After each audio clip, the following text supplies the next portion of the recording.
Assalamualaikum warahmatullahi wabarakatuh. Perkenalkan, nama saya Reza Ainur Rahmaniar dari kelas Humas 1D dengan nomor induk mahasiswa 122 40 60 129. Pada kesempatan ini saya akan menyelesaikan tugas ujian akhir semester yang diberikan oleh Bapak Dr. Haji Cecep Suryana MSI, yang mana beliau merupakan dosen pengampu ilmu komunikasi. Nah, beliau ini memberikan 50 lampiran soal kepada kami dan kami diperbolehkan untuk memilih 5 soal yang akan kami ulas dalam sebuah video yang sedang saya laksanakan seperti sekarang. Nah, di antara 50 soal tersebut saya memilih 5 soal, di antaranya nomor 16, 19, 27, 31, dan 46.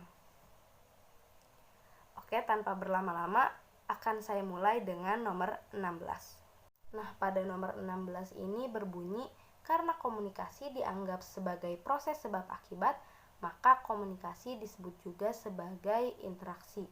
Nah, teman-teman, perlu kita ketahui bahwa interaksi merupakan sebuah proses atau kegiatan yang melibatkan dua orang atau lebih untuk saling mempengaruhi atau memberikan efek satu sama lain. Nah, sebagai contoh, ada suatu kondisi di mana kita menginginkan suatu hal. Nah, dalam menginginkan hal tersebut pasti kita akan membuat suatu pilihan. Sebelum membuat pilihan, ada baiknya kita melakukan komunikasi, seperti meminta pendapat beberapa orang di sekitar kita untuk mengetahui kelebihan dan kekurangan dari hal yang kita inginkan agar kita bisa melihat hal tersebut dalam berbagai sisi.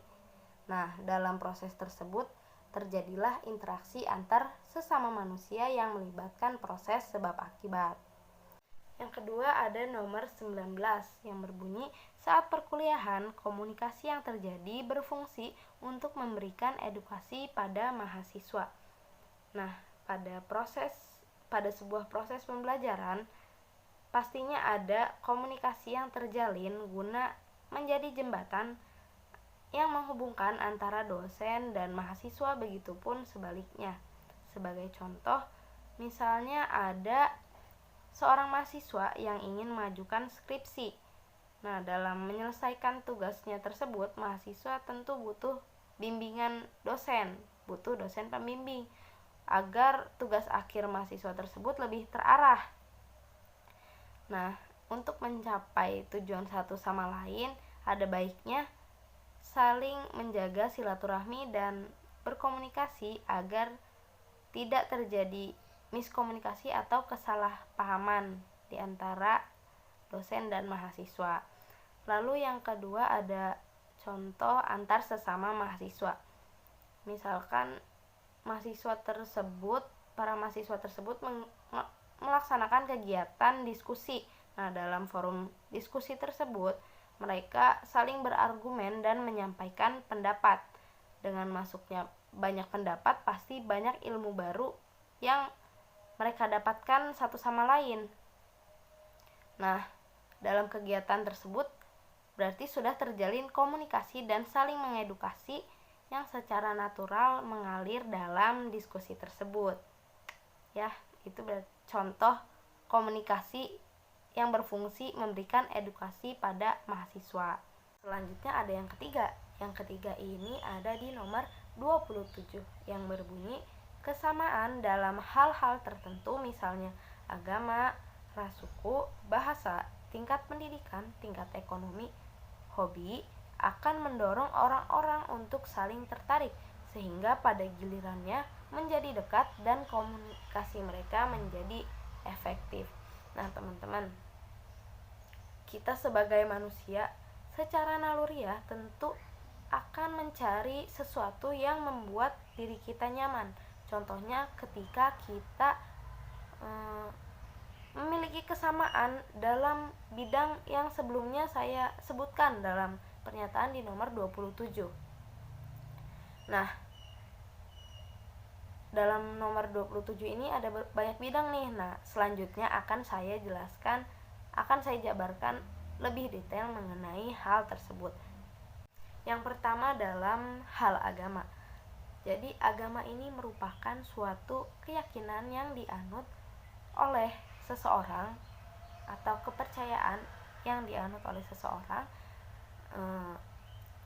yang mana ketika kita berhadapan dengan seseorang yang berkeyakinan sama, pasti aturan dan tata cara hidupnya sama nih dengan kita, sehingga timbullah rasa tertarik dalam diri kita untuk mencapai tujuan yang sama. Jadi komunikasi yang terjalin antar kita tuh jadi lebih nyambung gitu karena tujuan yang sama tersebut.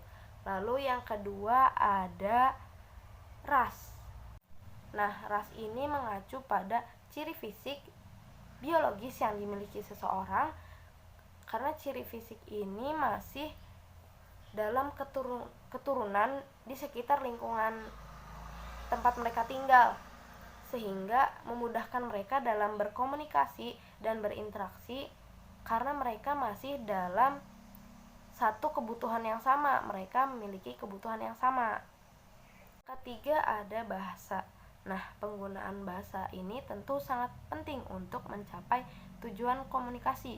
Contohnya, misalkan dalam bahasa daerah, orang yang memiliki bahasa daerah yang sama tentu akan merasa lebih nyaman dalam berkomunikasi karena mereka mengerti satu sama lain gitu. Nah, yang keempat ada tingkat pendidikan.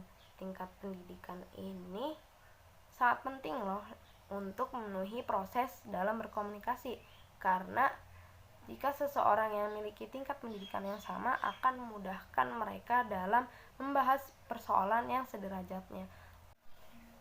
Lalu yang kelima ada tingkat ekonomi.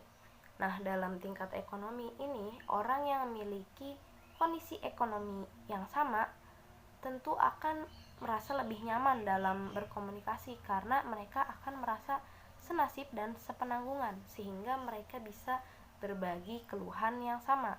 Nah, yang terakhir ada hobi. Hobi ini merupakan kegiatan yang sering kita lakukan atau kegiatan yang kita sukai dan gemari. Nah, jika kita bertemu dengan seseorang yang memiliki hobi yang sama dengan kita, pasti kita akan merasa tertarik satu sama lain atau ada ketertarikan di antara kita, sehingga komunikasi yang kita jalin akan berjalan dengan lancar. Lalu yang keempat ada di nomor 31 yang berbunyi suatu peristiwa yang berlangsung dalam suatu waktu. Peristiwa tersebut akan berlangsung sekali dan tidak dapat diambil kembali. Yang artinya peristiwa yang sudah terjadi tidak bisa kita ulangi kembali. Yang mana hal yang saya tangkap dalam pernyataan ini adalah kita harus menghargai apa yang sudah terjadi, karena setiap peristiwa yang terjadi pasti ada hikmah atau nilai yang bisa kita ambil untuk menyadarkan kita agar selalu bersyukur atas apa yang sudah kita dapatkan. Contohnya misalkan saya mau ke sekolah, di perjalanan ban motor saya bocor. Mungkin bagi saya ini musibah, tapi bagi pekerja bengkel atau tukang tambal ban di sekitar kita ini itu pasti rezeki, karena gak semua orang datang memperbaiki kendaraannya. Nah, ada lagi satu contoh. Kan akhir-akhir ini banyak bencana alam ya, yang bagi kita ini musibah besar karena banyak memakan korban jiwa. Namun di satu sisi, menurut banyak pendapat, kalau bencana alam ini proses bumi memperbaiki dirinya sendiri, yang mana bumi ini ya akhirnya untuk keuntungan kita karena kita yang singgah di bumi ini. Jadi kita sebagai pengguna ini nih jangan lupa menjaga bumi kita dan sayangi bumi kita agar bumi kita ini tetap sehat. Mantap. Oke, pertanyaan selanjutnya yang terakhir, yang kelima. Nah, yang kelima ini terakhir ada di nomor 46 yang berbunyi ekspresi mask di mana manusia kadang perlu tidak menunjukkan terlalu banyak emosi pada ekspresi wajahnya. Yang maksudnya adalah misalkan kita sedang dalam kondisi bahagia, tapi keadaan sekitar kita tidak begitu. Baiknya kita menunjukkan emosi biasa saja secukupnya, karena tidak semua orang dalam keadaan yang sama, dalam kondisi yang sama dengan kita. Misalkan pada saat kita bahagia ada yang sedang bersedih, atau ada yang habis bertengkar dan emosinya meluap-luap. Jadi kita sebagai manusia yang memiliki kehidupan masing-masing, kehidupan pribadi masing-masing, lebih baik menyimpan emosi kita untuk diri kita sendiri saja. Misalkan kita ingin meluapkannya nih, boleh kita berbagi atau menceritakannya pada waktu tertentu, seperti saat ingin bercerita kepada orang tua, atau ketika ingin sharing dengan teman, atau yang lebih sakral lagi, berbagi cerita dengan Tuhan, di mana kita bisa dengan bebas meluapkan emosi yang kita punya semau kita dengan tenang di akhir sholat kita gitu. Itu pasti nenangin hati banget ya. Oke, sekiranya segitu yang bisa saya sampaikan. Kurang lebihnya mohon maaf. Terima kasih kepada Bapak Cecep yang memberikan kesempatan pada saya untuk mengikuti kegiatan ujian akhir semester ini. Wassalamualaikum warahmatullahi wabarakatuh. Semoga Bapak Cecep selalu dalam lindungan Allah dan selalu dalam keadaan sehat walafiat. Amin amin ya robbal alamin. Wassalamualaikum warahmatullahi wabarakatuh.